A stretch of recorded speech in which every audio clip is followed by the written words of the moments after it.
Les navires de la Compagnie des Indes orientales chargés d'opium et de thé avaient besoin d'une escale sur leur longue route vers l'Occident. L'île de Penang ne pouvait qu'attirer les convoitises des Anglais. Le sultan de Kedah, se sentant menacé par son voisin, se place sous la protection d'un aventurier, le capitaine Francis Light. Sans scrupule, celui-ci prend possession de Penang le 11 août en 1786, qu'il rebaptise île du prince de Galles et fonde Georgetown en l'honneur du roi George III. La population s'accroît rapidement, les immigrants étant attirés par ce nouveau port où aucune taxe et impôt ne sont perçus. Aujourd'hui, l'île est à l'image de ses origines, un melting pot ethnique. Les vieilles ruelles de Georgetown abritent des maisons coloniales. La mosquée, les Malais sont musulmans, côtoient dans Little India le vendeur d'offrandes. Au détour d'une rue, des bonzes se préparent pour une cérémonie. Des temples chinois se nichent au fond des cours. Le plus célèbre est sans doute le Ku Gongsi. Un gongsi est la maison d'un clan, d'une famille, en même temps que salle de réunion, école et temple. Celui des Ku est le plus beau. La construction commença en 1890. Il était si splendide, si richement décoré que personne ne fut surpris lorsqu'une nuit de 1901, le toit prit feu. La superstition chinoise attribua cette infortune à la jalousie divine. La réalité doit être plus humaine, la vengeance d'un clan voisin.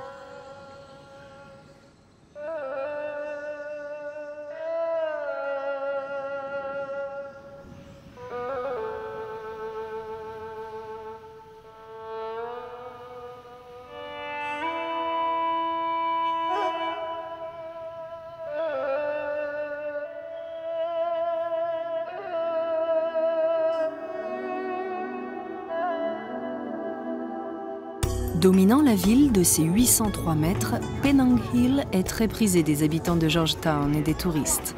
La montée en funiculaire est sans doute l'attraction la plus marquante. On découvre la mer, les contours de l'île, les montagnes et les vallées tropicales. Derrière les petites gares, on entrevoit des sentiers, des jardins, des bungalows noyés dans la verdure et parfois la brume.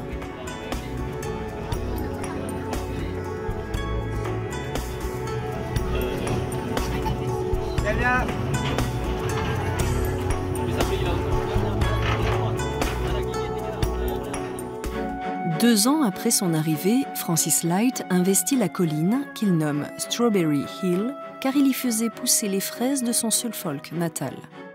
La montée était rude par un petit chemin. Les pentes sont réservées aux maisons des fonctionnaires importants. Au sommet se dresse la résidence du gouverneur. Il faudra attendre 1923 pour qu'un funiculaire, fabriqué en Suisse, facilite son ascension. À l'arrivée, la vue est splendide sur la ville et la baie. On aperçoit au loin la péninsule malaise. Un temple hindou illumine de ses couleurs vives le sommet.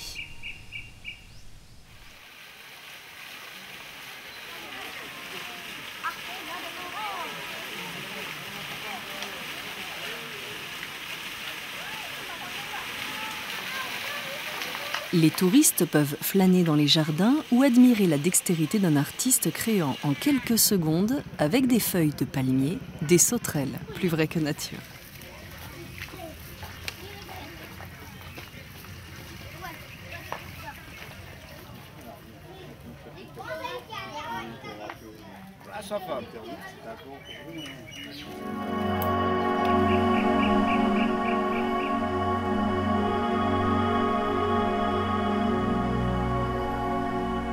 Pour la descente, par beau temps, un sentier balisé permet de rejoindre le jardin botanique. Une ville anglaise sans jardin, impensable. 10 ans après la création de Georgetown, un premier jardin voit le jour. Puis Raffles, qui vient de créer celui de Singapour, fonde le premier jardin botanique. L'actuel sera l'œuvre de Charles Curtis en 1884. Il l'installe au fond d'une vallée humide dans une ancienne carrière de granit. Le Waterfall Garden, le jardin de la cascade, son premier nom, a une vocation économique. Des fruitiers, des épices, des arbres venant de toute l'Asie sont cultivés afin de récolter des graines et de multiplier les espèces. Au fil des années, le jardin se développe. Curtis fait venir du monde entier des plantes rares et de magnifiques collections. Il occupe aujourd'hui une surface de 30 hectares. Parmi les arbres remarquables, The Cannonball Tree. Originaire de Guyane, il porte des fruits ronds, dures, qui ressemblent étrangement aux boulets de canon. Ces fleurs au parfum subtil et d'un rouge lumineux font le bonheur des photographes.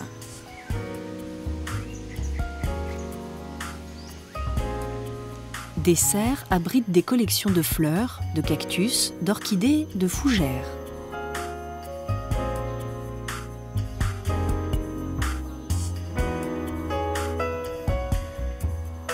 Proche de la ville, c'est le lieu idéal pour venir flâner, courir, faire la gymnastique.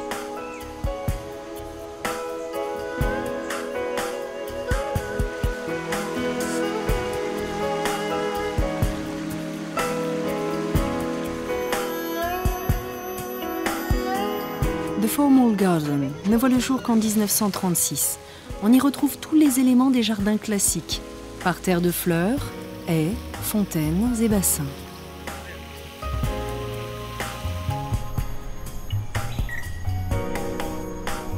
La conception du jardin botanique reflète bien l'esprit anglais. On passe doucement des espaces aménagés à la rainforest, la forêt humide.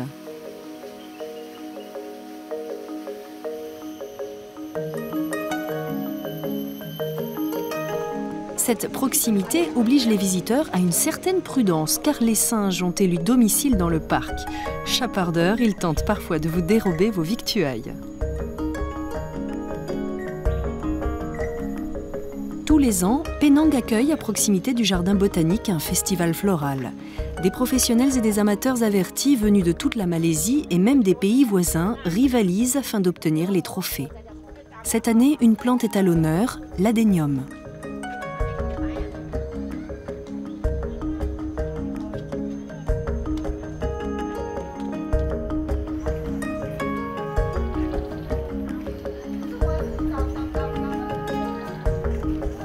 C'est aussi l'occasion pour les amoureux du jardin de trouver des espèces rares ou de nouvelles variétés. Des programmes de sensibilisation à l'environnement sont aussi proposés aux enfants.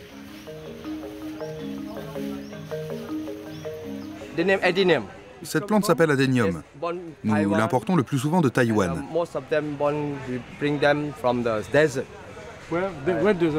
Elles vivent dans le désert d'Arabie Saoudite. Nous en importons beaucoup. Nous faisons des marcottes et nous croisons les variétés. Nous avons créé de nombreuses variétés, plus de 120. La blanche est la plus parfumée.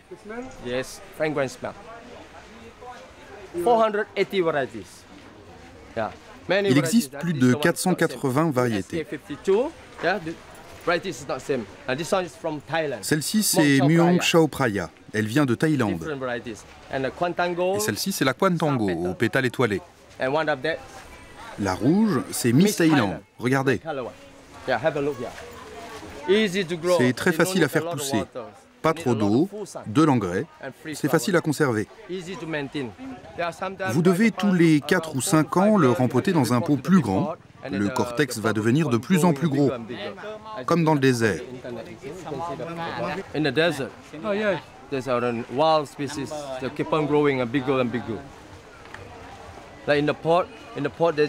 Vous mettez de l'engrais et la plante devient de plus en plus grosse.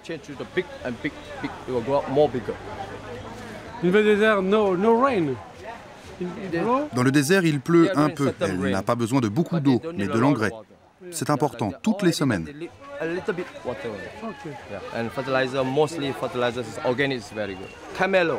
Camélo, c'est son nom. La plante a beaucoup de fleurs et elle vous porte chance.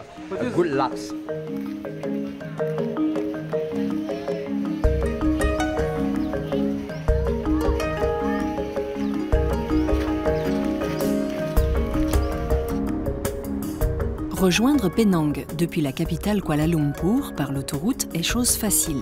Aujourd'hui, votre regard est pourtant attiré par les palmiers à huile qui la bordent sur des centaines de kilomètres. Et les aires de repos baignent dans une ambiance très exotique. Les fruits qui s'offrent à vos yeux sont pour la plupart inconnus en Occident.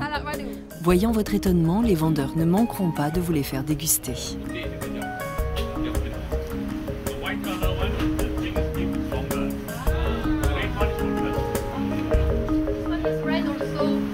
Plus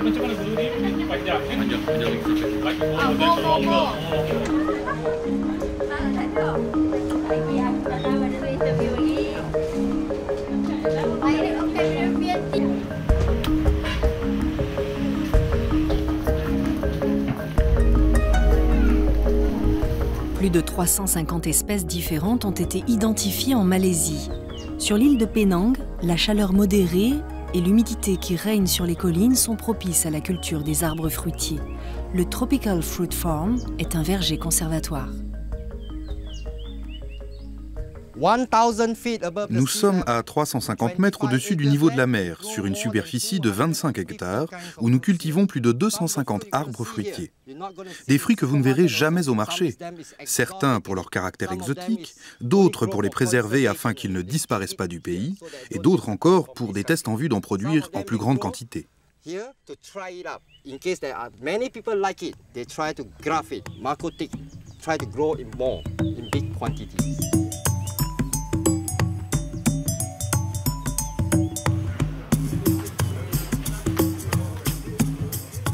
Une visite au Tropical Fruit Farm, c'est l'occasion de faire travailler vos papilles en dégustant des fruits inconnus. C'est quoi ça, Valérie? Ah, ça c'est le jackfruit. Jackfruit, very good jackfruit. Mangoustan, ramboutan, corosol, carambole, goyave, mangue et durian, au parfum si particulier. Voici le roi des fruits malais. Il sent le paradis. Goûtez-le. Okay, come give a try. Some say it smell like hell, it tastes like heaven. But we like this fruit. Nous adorons ce fruit à cause de son odeur. Et la saison vient juste de commencer, alors on en mange autant que l'on peut. C'est un fruit local. Là-bas, vous pourrez voir l'arbre. Le fruit ne se cueille pas, il faut attendre qu'il tombe de lui-même. And these fruits, we don't harvest it from the tree. We wait for it to fall to the ground and pick it on the ground. And this fruit is soft, creamy.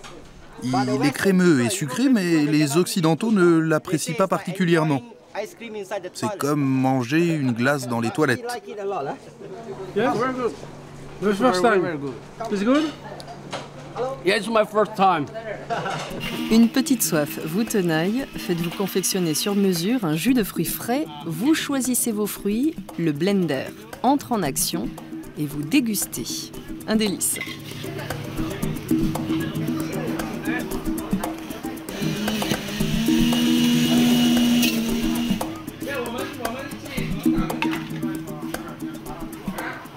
Ficus. Fig, we call in Malaysia ara. Ceci est un ficus, le nom malais ara.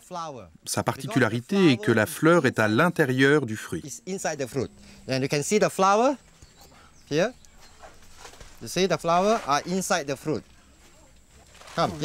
Essayez, c'est très doux, il a un goût de fraise.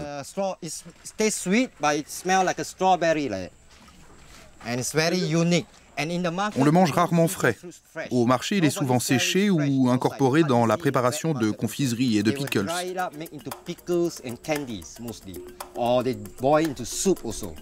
C'est vraiment un fruit unique et on le cultive de plus en plus.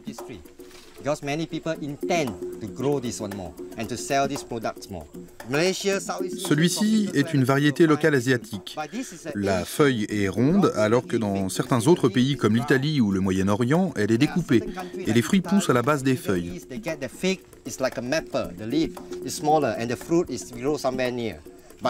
Les fruits poussent par grappes sur les branches toute l'année.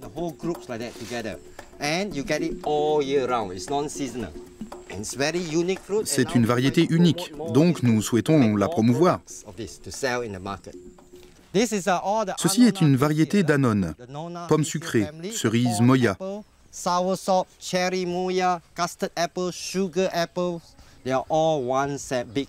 Elles sont toutes de la même famille et poussent dans la même région.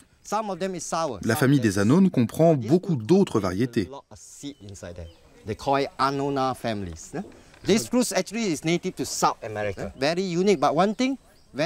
Ils proviennent d'Amérique du Sud et ne sont pas très réputés à cause de leur acidité et de leurs nombreux pépins, mais sont très exotiques et frais.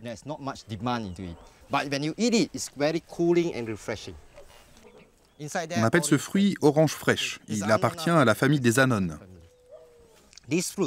Sa chair est blanche et un peu acide. Il se mange mixé avec du sucre. La couleur du jus est comme le lait. Ce sont les Hollandais qui les ont importés d'Amérique du Sud et on les trouve surtout en Indonésie. Cette plante pousse partout en Asie tropicale, Thaïlande, Indonésie, Malaisie. Et vous trouvez le mâle et la femelle côte à côte. Elle n'est pas pollinisée par les insectes. La plante mâle et la plante femelle sont croisées et la pollinisation se fait par le vent. C'est la femelle qui produit les fruits. Ils sont rouges et on peut les griller comme des légumes ou en faire une poudre que l'on saupoudre sur un plat. Il n'est pas facile à trouver dans les marchés. 18 ringgit le kilo. Mais c'est un fruit très particulier. C'est un fruit légume et on peut l'incorporer dans une salade, par exemple.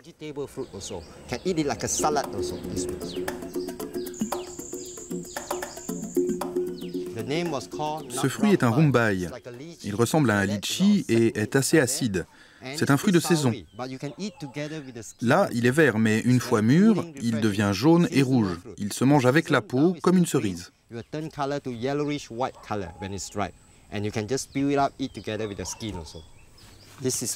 Ici, il trouve le climat idéal, il a besoin de soleil et de beaucoup de pluie. C'est vraiment un bon fruit.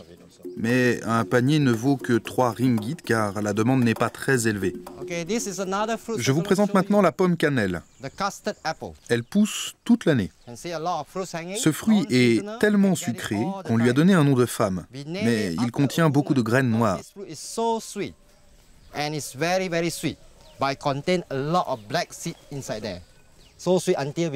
On l'a appelé Nona, du nom d'une jeune femme.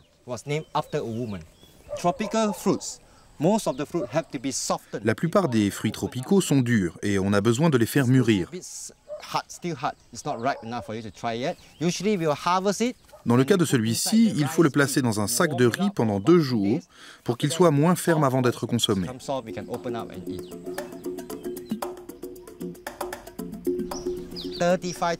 Nous avons 45 variétés de bananes. Certaines ont l'apparence d'un doigt et on les appelle bananes-doigts. D'autres virent au rouge au lieu d'être jaunes. Le bananier n'est pas un arbre, c'est une herbe. Le fruit vient du centre de la plante. Une plante donne un régime seulement. Celle-ci, c'est la banane Poman. Ceci est une banane exotique, pas facile à trouver sur le marché. Elle est de couleur jaune.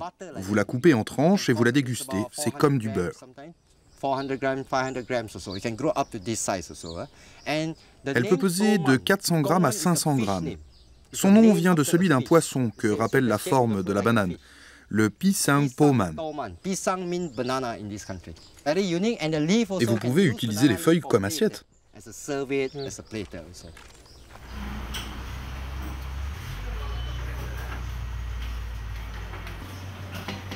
Dans certains restaurants indiens, on ne s'embarrasse pas avec la vaisselle. Les assiettes sont tout simplement des feuilles de bananier et les doigts servent de fourchette.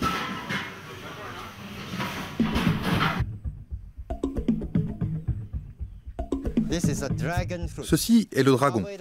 Nous l'entourons de papier pour le protéger des oiseaux et des insectes. Voici le fruit. C'est le fruit d'un cactus. Il vient de la fleur du cactus. C'est une plante grimpante. Les racines sont donc dans ce tuyau en béton.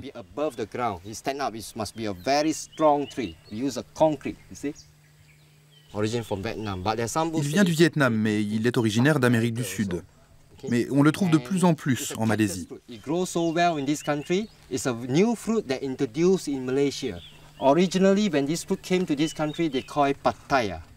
On l'a appelé dragon, mais à l'origine, il s'appelait pitaya.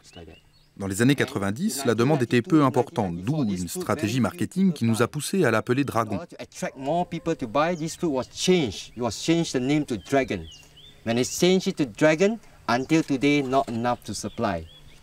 La fleur est appelée reine de la nuit.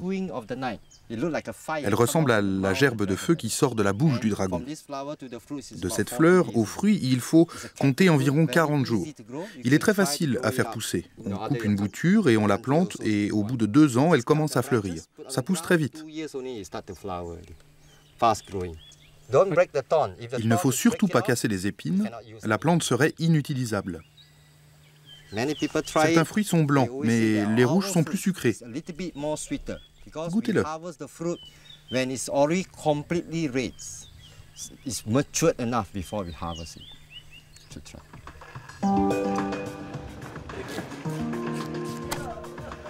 On retrouve au marché de Georgetown les produits du verger et de la mer. Les étals envahissent les ruelles proches. Le charme désuet des vieilles maisons centenaires s'apprécie pleinement lors d'une balade en trichot.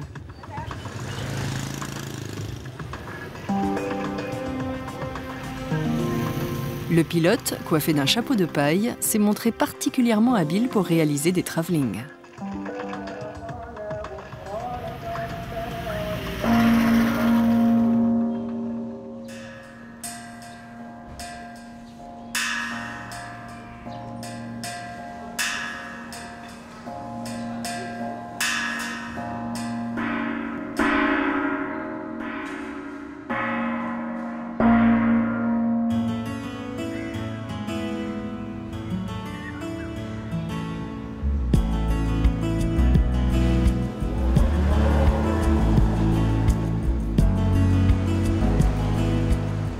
Un dernier moment de calme sur une plage, et il faut emprunter le pont qui relie maintenant l'île à la péninsule malaise, avec le sentiment de n'avoir pas tout vu, tout découvert de cette ville cosmopolite.